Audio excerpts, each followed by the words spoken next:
ಇವತ್ತು ಹೈಕೋರ್ಟ್ನ ವಿಭಾಗೀಯ ಪೀಠ ಬೈಕ್ ಟ್ಯಾಕ್ಸಿಗೆ ಅಸ್ತು ಅಂತ ಹೇಳಿದೆ. ಇಲ್ಲಿಯವರೆಗೂ ಕೂಡ ಇದಕ್ಕೆ ನಿಷೇಧ ಇತ್ತು, ಬೈಕ್ ಟ್ಯಾಕ್ಸಿಗಳನ್ನು ಯೂಸ್ ಮಾಡೋ ಹಾಗಿಲ್ಲ ಅಂತ ಹೇಳಿ. ಆದರೆ ಈಗ ಅದನ್ನು ತೆರವು ಮಾಡಿದ್ದಾರೆ. ಕೆಲವರು ಮಾತ್ರ ಇದಕ್ಕೆ ಇಲ್ಲ, ಸರ್ಕಾರ ಮೇಲ್ಮನವಿಯನ್ನು ಸಲ್ಲಿಸಬೇಕು, ಸುಪ್ರೀಂ ಕೋರ್ಟಿಗೆ ಹೋಗಬೇಕು, ಸುಗ್ರೀವಾಜ್ಞೆಯನ್ನು ಹೊರಡಿಸಬೇಕು ಅಂತಿದ್ದಾರೆ. ಯಾರವರು? ಸ್ಟೋರಿ ನೋಡಿ. ರಾಜ್ಯದಲ್ಲಿ ಬೈಕ್ ಟ್ಯಾಕ್ಸಿಗೆ ಹೈಕೋರ್ಟ್ ಅಸ್ತು. ಮತ್ತೆ ರಸ್ತೆಗಿಳಿಯಲಿದೆ ಬೈಕ್ ಟ್ಯಾಕ್ಸಿಗಳು. ಬೈಕ್ ಚಾಲಕರಿಗೆ ಸಿಕ್ತು ಬಿಗ್ ರಿಲೀಫ್. ಆಟೋ ಕ್ಯಾಬ್ಗಿಂತ ಬೆಂಗಳೂರಿನಲ್ಲಿ ಹೆಚ್ಚು ಜನ ಬೈಕ್ ಟ್ಯಾಕ್ಸಿ ಬಳಸ್ತಾ ಇದ್ರು. ಕಳೆದ ವರ್ಷ ಏಪ್ರಿಲ್ನಲ್ಲಿ ರಾಜ್ಯದಲ್ಲಿ ಬೈಕ್ ಟ್ಯಾಕ್ಸಿಗೆ ನಿಷೇಧ ಹೇರಲಾಗಿತ್ತು. ಆದ್ರೀಗ ರಾಜ್ಯದಲ್ಲಿ ಮತ್ತೆ ಬೈಕ್ ಟ್ಯಾಕ್ಸಿಗೆ ಅವಕಾಶ ಕೊಟ್ಟು ಹೈಕೋರ್ಟ್ ಆದೇಶ ಹೊರಡಿಸಿದೆ.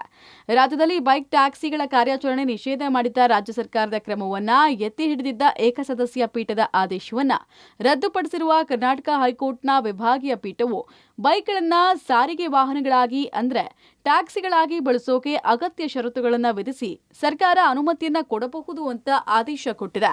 ಮೋಟಾರು ವಾಹನಗಳ ಕಾಯ್ದೆ 1988ರ ಅನ್ವಯ ಮಾರ್ಗಸೂಚಿ ಮತ್ತು ನಿಯಮಗಳನ್ನು ರೂಪಿಸೋರ್ಗೆ ಬೈಕ್ ಟ್ಯಾಕ್ಸಿಗಳು ಕಾರ್ಯಾಚರಣೆ ನಡೆಸುವಂತಿಲ್ಲ ಅಂತ ಏಕಸದಸ್ಯ ನ್ಯಾಯಪೀಠದ ಆದೇಶ ಹೊರಡಿಸಿ ಆಗ್ರಿಗೇಟರ್ ಸಂಸ್ಥೆಗಳಾದ ಓಲಾ, ಊಬರ್, ರ್ಯಾಪಿಡೋ ಮತ್ತಿತರೆ ಸಲ್ಲಿಸಿದ್ದಂತಹ ಮೇಲ್ಮನವಿಗಳನ್ನು ಮುಖ್ಯ ನ್ಯಾಯಮೂರ್ತಿ ವಿಭು ಬಕ್ರು ಮತ್ತು ನ್ಯಾಯಮೂರ್ತಿ ಸಿಎಂ ಜೋಶಿ ಅವರ ವಿಭಾಗೀಯ ಪೀಠ ಪುರಸ್ಕರಿಸಿದೆ. ಕೋರ್ಟ್ ಹೇಳಿದೇನು ಅಂತ ನೋಡೋದಾದ್ರೆ, ಬೈಕ್ ಮಾಲೀಕರು ಸಾರಿಗೆ ವಾಹನ ಅಂತ ನೋಂದಾಯಿಸಬಹುದು.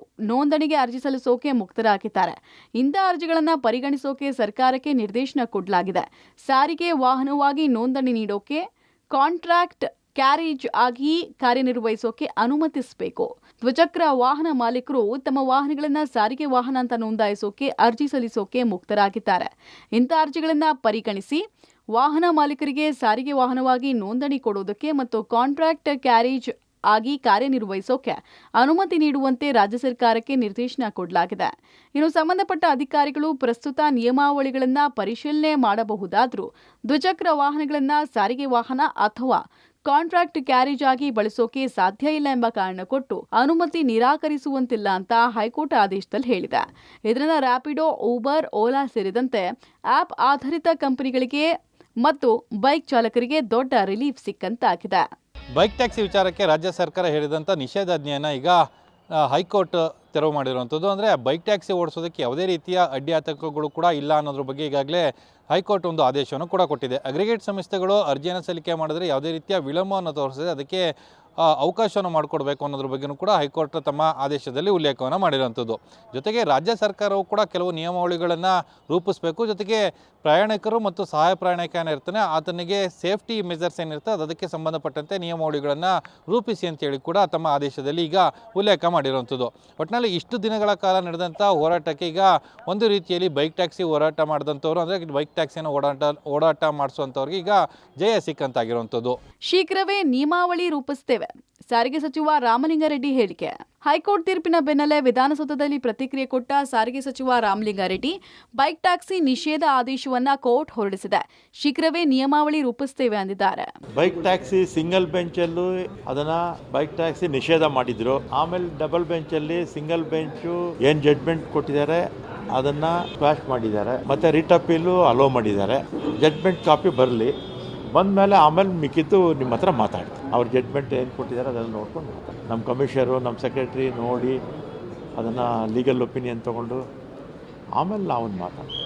ಹೈಕೋರ್ಟ್ ಆದೇಶವನ್ನ ನಾವು ಒಪ್ಪಲ್ಲ, ಸುಪ್ರೀಂಗೆ ಮೇಲ್ಮನವಿ ಸಲ್ಲಿಸಲು ಸರ್ಕಾರಕ್ಕೆ ಮನವಿ. ಈ ಬಗ್ಗೆ ಪ್ರತಿಕ್ರಿಯೆ ಕೊಟ್ಟ ಖಾಸಗಿ ಸಾರಿಗೆ ಸಂಘಟನೆಗಳ ಒಕ್ಕೂಟದ ಅಧ್ಯಕ್ಷ ನಟರಾಜ್ ಶರ್ಮಾ, ಹೈಕೋರ್ಟ್ ಆದೇಶವನ್ನ ಗೌರವಪೂರ್ವಕವಾಗಿ ಖಾಸಗಿ ಸಾರಿಗೆ ಸಂಘಟನೆಗಳ ಒಕ್ಕೂಟ ತಿರಸ್ಕರಿಸುತ್ತೆ.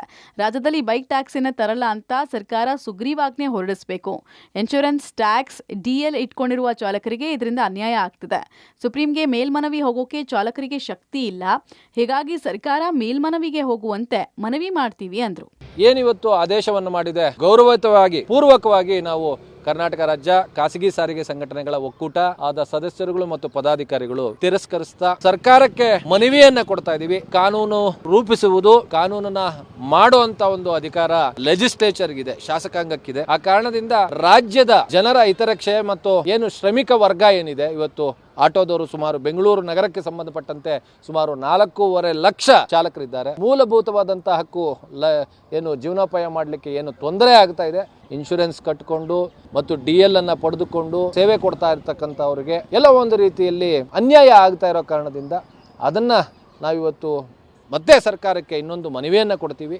ಸರ್ಕಾರ ಇದರ ಬಗ್ಗೆ ಕೂಲಂಕುಷವಾಗಿ ಪರಿಶೀಲಿಸಿ ಹೈಕೋರ್ಟ್ ಆದೇಶಕ್ಕೆ ಸಂಬಂಧಪಟ್ಟಂತೆ ಖಾಸಗಿ ಸಾರಿಗೆ ಒಕ್ಕೂಟ ಏನಿದೆ ಅದು ಅದನ್ನು ತಿರಸ್ಕಾರ ಮಾಡಿದೆ. ಹೈಕೋರ್ಟ್ ಆದೇಶವನ್ನು ಅಂದರೆ ಏನು ತೀರ್ಪನ್ನು ಕೊಟ್ಟಿದೆ ಅದನ್ನು ತಿರಸ್ಕಾರ ಮಾಡಿರುವಂಥದ್ದು. ಟ್ಯಾಕ್ಸನ್ನು ಕಟ್ಟಿಕೊಂಡು ಇನ್ಶೂರೆನ್ಸನ್ನು ಕಾಪಾಡಿಕೊಂಡು ಏನೆಲ್ಲ ರೂಲ್ಸ್ಗಳಿದ್ದಾವೆ ಅವೆಲ್ಲವೂ ಕೂಡ ಪಾಲನೆ ಮಾಡುವಂಥ ಸಾರಿಗೆ ನೌಕರರೇನಿದ್ದಾರೆ, ಖಾಸಗಿ ನೌಕರರು, ಆಟೋ ಚಾಲಕರಾಗಿರ್ಬೋದು, ಕಾರ್ ಚಾಲಕರಾಗಿರ್ಬೋದು, ಅವರೆಲ್ಲರಿಗೂ ಕೂಡ ಅನ್ಯಾಯ ಮಾಡಿದಂತಾಗುತ್ತೆ.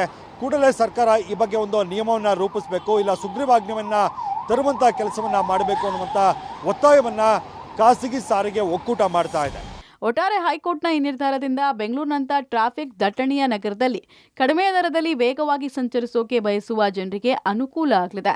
ಆದರೆ ಬೈಕ್ ಟ್ಯಾಕ್ಸಿಗಳನ್ನು ವಿರೋಧಿಸ್ತಾ ಇರುವ ಆಟೋ ಚಾಲಕರು ಹೈಕೋರ್ಟ್ ತೀರ್ಪಿನಿಂದ ಮತ್ತಷ್ಟು ಆತಂಕಕ್ಕೆ ಒಳಗಾಗಿರುವುದಂತೂ ಸುಳ್ಳಲ್ಲ. News desk, public TV.